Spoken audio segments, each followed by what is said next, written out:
I found a mod called the Hell 3 for Diablo, and it had a necromancer class in it, so I decided to try it out. And this is going to be my second video about autism, and it's going to be about stimming.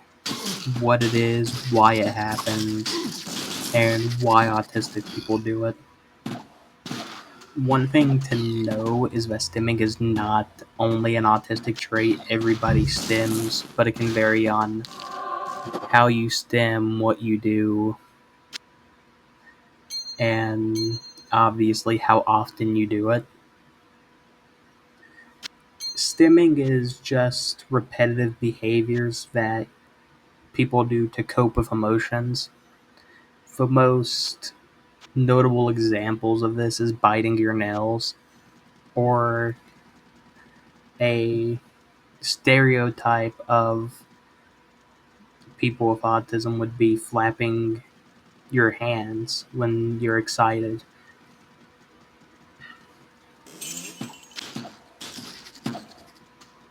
And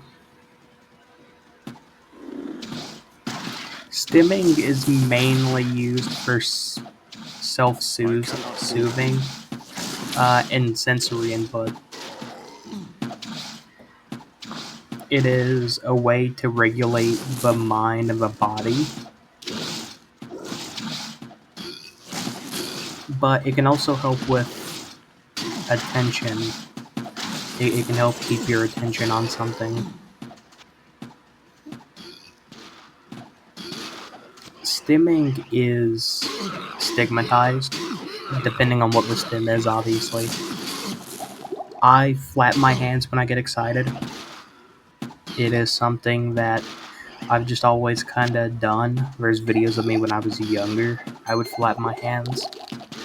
And my nephew flaps his hands whenever he gets excited. And the reason why these are kind of stigmatized is because it's seen as childish. We've seen a lot now, especially with the more open that autistic creators and influencers are.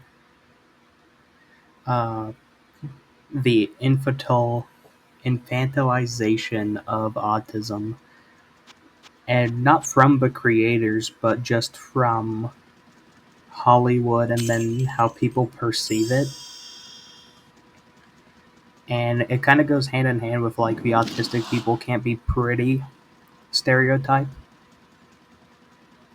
And this can actually lead to people not stimming.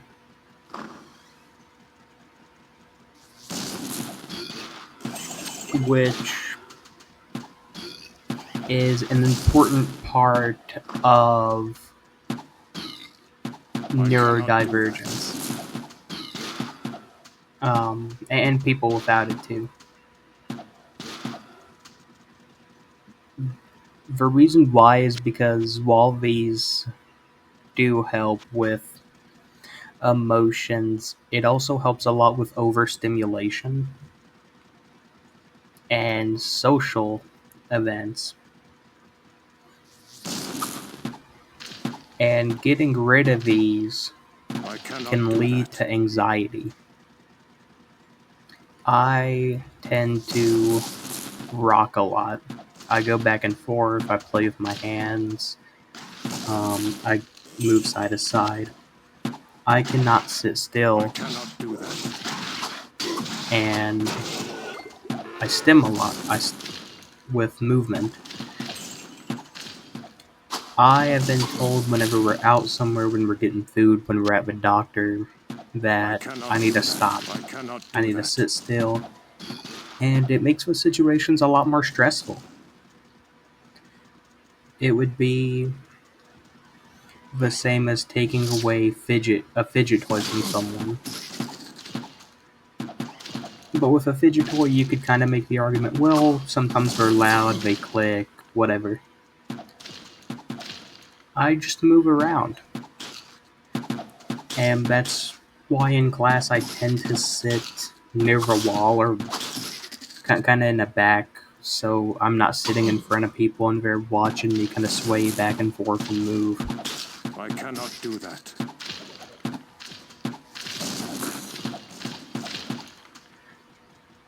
And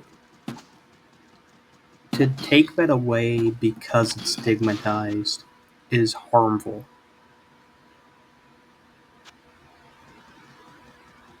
And it is something that we should strive to be more open for, or open-minded about. We've seen, it's been maybe 10 years ago, about, give or take, we've seen a big uprising in with fidget toys, with fidget spinners, with fidget cubes. I can't remember if there was any other ones. But we've seen a big increase in those becoming popular. And some kids, they just like to play with them. I had friends who would buy them because they were popular. But it also helped a lot of kids. My nephew plays a lot with them. And even still now, I play with Rubik's Cubes. Not because I want to learn how to solve them. I can solve them. I cannot do that. And it just became a way for me to move something with my hands. And it helps me focus.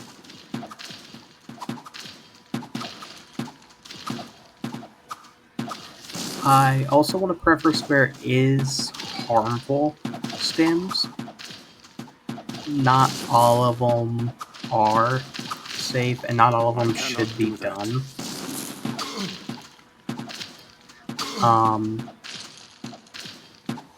This leads back to what I said in the beginning, finger biting is bad. I'm really bad for chewing on my nails.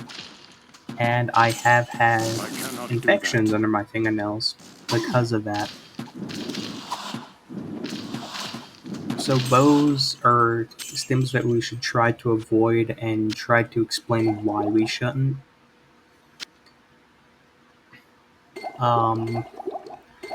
There can also be like head banging against objects, and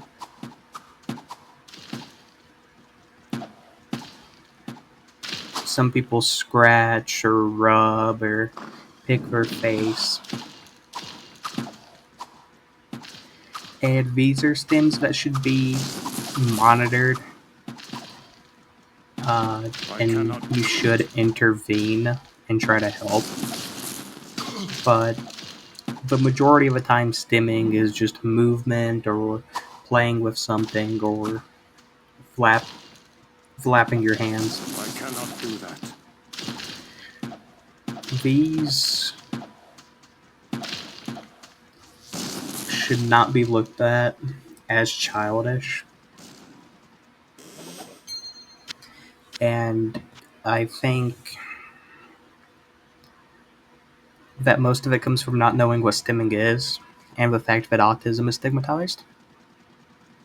When you take a disorder that's stigmatized and you take something that's becoming more learned about, people's more open about it, there's more creators, especially female creators with autism, that are posting videos of them stimming, that's posting videos of X, Y, and Z.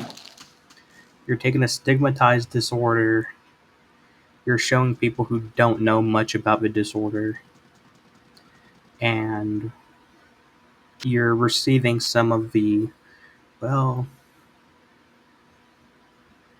that's what my kid does, or that's what my younger cousin does, that's what my younger brother does. That's childish. And we can see a lot of this too in movies or different forms of media.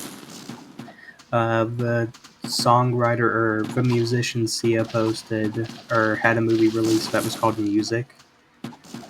That was really harmful to those with autism because of the perception that was portrayed in the movie. And stuff like that also leads to autism being infantilized. And because of that, that's why stuff that people with autism do is seen as childish. And that's why we're told not to do it, not to express it, not to be ourselves, basically. I am about 5'10". I am pretty muscular, so it does look weird when I flatten my hands. And I acknowledge that. But just because it looks childish doesn't mean that I should stop doing it and just have to deal with the anxiety. You do not have to give yourself anxiety just because of whatever people think.